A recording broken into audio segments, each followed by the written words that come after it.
কুম্ভমেলায় পুণ্য স্নানে গিয়ে পদপিষ্টের ঘটনার দিন রাত থেকে নিখোঁজ মালদার এক ষাটোর্ধ্ব বৃদ্ধা। নিখোঁজ বৃদ্ধার এখনো পর্যন্ত কোনো হদিশ না মেলায় চরম দুশ্চিন্তায় পরিবারবর্গ। জানা গেছে নিখোঁজ বৃদ্ধার নাম অনিতা ঘোষ, বাড়ি মালদা শহরের বুড়াবুড়িতলা সংলগ্ন উত্তর কৃষ্ণপল্লী এলাকায়। তার পরিবার সূত্রে খবর, তিনি গত সোমবার বেশ কয়েকজন আত্মীয় স্বজন ও সঙ্গী সাথীর সঙ্গে উত্তরপ্রদেশের প্রয়াগরাজের কুম্ভ মেলায় যান পুণ্য স্নান করার উদ্দেশ্যে। এরপর তিনি মঙ্গলবার রাতে কুম্ভ মেলায় পৌঁছান। পুণ্য স্নানের জন্য গভীর রাতে নদীঘাটের কাছাকাছি এলাকায় পৌঁছে যান, কিন্তু তারপর হঠাৎ করেই হুড়োহুড়ি ঠেলাঠেলি শুরু হওয়ায় সব কিছু এলোমেলো হয়ে যায়। হুড়োহুড়িতে পদপিষ্টের ঘটনা ঘটে। 30 জনের মতো পুণ্যার্থীর মৃত্যু হয় এবং বেশ কয়েকজন আহত হন বলে খবর। ওই সময় বৃদ্ধা অনিতা ঘোষ, তার আত্মীয় স্বজন ও সঙ্গী সাথীরা একে অপর থেকে আলাদা হয়ে পড়েন। পরে অবশ্য সকলে একত্রিত হন, কিন্তু বৃদ্ধা অনিতা ঘোষকে আর খুঁজে পাওয়া যায়নি। এই খবর পেয়ে তার পরিবারবর্গ রীতিমতো উদ্বিগ্ন হয়ে পড়েন, চরম দুশ্চিন্তায় পড়েন তারা। কুম্ভ মেলায় থাকা আত্মীয় স্বজনদের সঙ্গে ফোনে ঘন ঘন যোগাযোগ করা হয়। সেখানকার লোকজনেরা বিভিন্ন হাসপাতালে খোঁজাখুঁজি করেন, কিন্তু এখনো পর্যন্ত তার কোনো হদিশ মেলেনি। স্বভাবতই নিখোঁজ বৃদ্ধার চিন্তায় এখন শুধুই চোখের জল ফেলে চলেছেন তার পরিবারবর্গ। সোমবার ভোরবেলা বেরিয়েছিলেন, এখন ওখানে গিয়ে মঙ্গলবার পৌঁছেছিলেন রাত্রি 11টা সাড়ে 11টা নাগাদ। তারপরে ওখান থেকে হেঁটে যাওয়ার ইসে গিয়েছিল, ওইখানে গিয়ে কোনো একটা গণ্ডগোল বেঁধে যায়, যার ফলে সবাই নিখোঁজ হয়ে যায়। যে যার মতন এদিক ওদিক হয়ে যাওয়ার পরে এদের যাই হোক সবাই মিলে গেছে, শুধু আমার মাকেই পাওয়া যাচ্ছে না। সোমবার ভোরে আমার দিদিরা গেছিলো, দিদিদের সাথেই আমার শাশুড়ি গেছিলেন। শাশুড়িকে সোমবার ভোরবেলা আমার দিদি বাড়িতে রেখে আসলেন আমার হাজব্যান্ড। রেখে আসার পরে ওনারা 7টার দিকে গাড়ি ছেড়েছে, গাড়ি করে গেছে। এখান থেকে 20 জনের উপরেই গেছে, 20-21 জন গেছে। কখন থেকে নিখোঁজ? ওই যে রাত্রি 12টায় 1টায় ঝামেলাটা লেগেছিল, তখন থেকেই নেই শাশুড়ি। তারপরে আর কোনো খোঁজ পাচ্ছেন না? না, স্নান করতে গিয়ে মানে ঘাটের কাছেই চলে গেছেন। ওখানে গিয়ে হাতে সবার দড়ি বাঁধার পরেও আমার এক দিদি আছে ছোটদি, ও দিদি আমার শাশুড়ির হাত ধরে রেখেছিল। হাত ধরে রেখেছে, আরও বাচ্চা আছে তাদেরও হাত ধরে রেখেছিলেন। রেখে যাওয়ার পরে কি ঝড় উঠলো না কি ঝামেলা লাগলো, তখনই বলে সব উলটপালট হয়ে গেল। তখন কেউ কাউরির কাছে নেই। এই দিদির ছেলে যে কথা বললেন যে উনিও ছিল না, উনিও হারিয়ে গেছিলো একদিকে। তারপরে যাইবু নাই, তার দিদি নেই, মানে সবাই তছনছ হয়ে গেছিল। তারপরে সবাইকে আস্তে আস্তে করে 1 ঘন্টা 2 ঘন্টা পর সবাইকে পেলো, শাশুড়ি নিখোঁজ হয়ে গেছে। এখন শাশুড়ি যে কী হলো এখনও যোগাযোগ হয়নি আমাদের।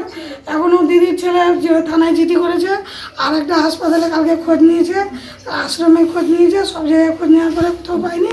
আবার সকালে গাড়ি করে ওখানে গঙ্গার ঘাটে গেছিলো, ওখানেও পাইনি। তারপরে আজকে জিডি করার পরে আবার এখন বড় একটা হাসপাতাল কোথায় আছে ওখানে যাচ্ছে। মালদা জেলা পুলিশের উৎসর্গ প্রকল্পের অধীনে বৃহস্পতিবার এক রক্তদান শিবির হয়ে গেল ইংরেজবাজার থানায়। জেলা পুলিশের উদ্যোগে এবং ইংরেজবাজার থানার পরিচালনায় রক্তদান শিবির অনুষ্ঠিত হলো থানা প্রাঙ্গণে। শিবিরে রক্তদান করলেন পুলিশ কর্মী ও সিভিক ভলেন্টিয়ারদের অনেকেই। এদিনের এই রক্তদান শিবিরে উপস্থিত ছিলেন ইংরেজবাজার থানার আইসি সঞ্জয় ঘোষ সহ অন্যান্য পুলিশ অফিসাররা।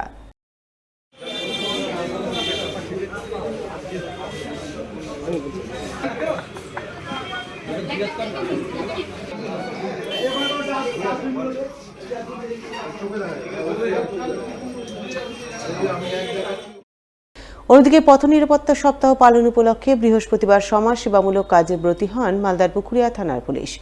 জেলা পুলিশের উদ্যোগে আয়োজন করে এক রক্তদান শিবির। পুখুরিয়া থানার পরিচালনায় আয়োজিত এই রক্তদান শিবিরে উপস্থিত ছিলেন চাচল এসডিপিও সোমনাথ সাহা, সিআই পিনাকি সরকার, পুখুরিয়া থানার ওসি বাপন দাস, রতুয়া 1 নম্বর ব্লকের বিডিও শেখর শেরপা, মালতীপুরের বিধায়ক আব্দুর রহিম বক্সি, রতুয়ার বিধায়ক সমর মুখার্জি সহ আরও অনেকেই। এদিন তাদের উপস্থিতিতেই পুলিশ কর্মী, সিভিক ভলেন্টিয়ার সহ সাধারণ মানুষজন মিলিয়ে প্রায় 150 জন রক্তদান করেন। প্রত্যেক রক্তদাতাকে শংসাপত্র দিয়ে উৎসাহিত করেন উপস্থিত বিশিষ্টজনেরা। সকলের সহযোগিতার মধ্য দিয়ে রক্তদান শিবির অনুষ্ঠিত হচ্ছে আজকে।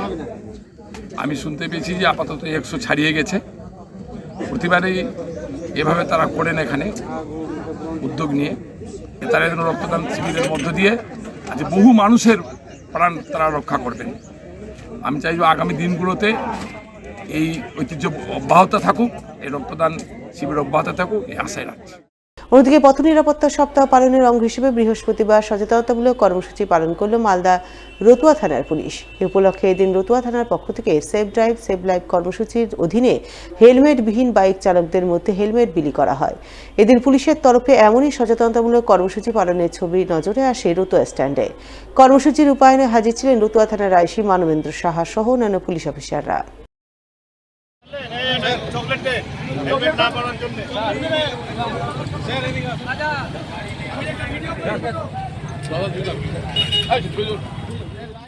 বৃহস্পতিবার মালদা জেলা পুলিশের নির্দেশে সেভ ড্রাইভ সেভ লাইফ কর্মসূচি পালন করল হবিবপুর থানার পুলিশ, যার অঙ্গ হিসেবে পুলিশের পক্ষ থেকে হবিবপুরের কেন্দপুকুর এবং বুলবুলচন্ডী স্ট্যান্ডে সচেতনতামূলক কর্মসূচি পালন করা হয়। বিভিন্ন যানবাহন চালক সহ সাধারণ মানুষজনকে সেভ ড্রাইভ সেভ লাইফ সম্পর্কে সচেতন করা হয়। হেলমেটবিহীন বাইক চালকদের হেলমেট প্রদানের ছবি নজরে আসে। সে সঙ্গে বিভিন্ন যানবাহনে সেভ ড্রাইভের বার্তাবহ স্টিকার লাগানো হয়। এদিনের এই সচেতনতামূলক কর্মসূচি পালনে উপস্থিত ছিলেন হবিবপুর থানার আইসি শোভন কর্মকার সহ অন্যান্যরা।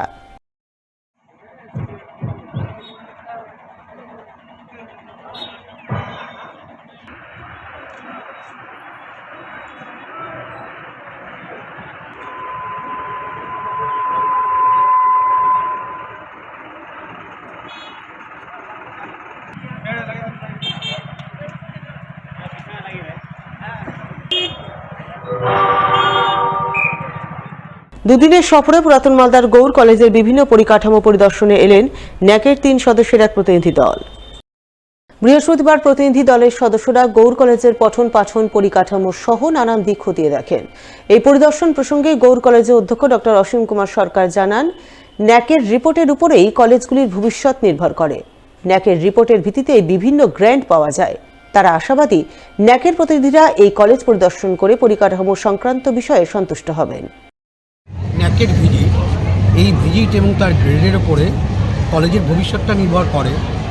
গ্রান্ট আমরা কত পাবো বা কোথা থেকে পাবো সেটা নির্ভর করে। ফলে প্রত্যেকটি কলেজ এবং ইউনিভার্সিটির ক্ষেত্রে ন্যাকটা অত্যন্ত জরুরি।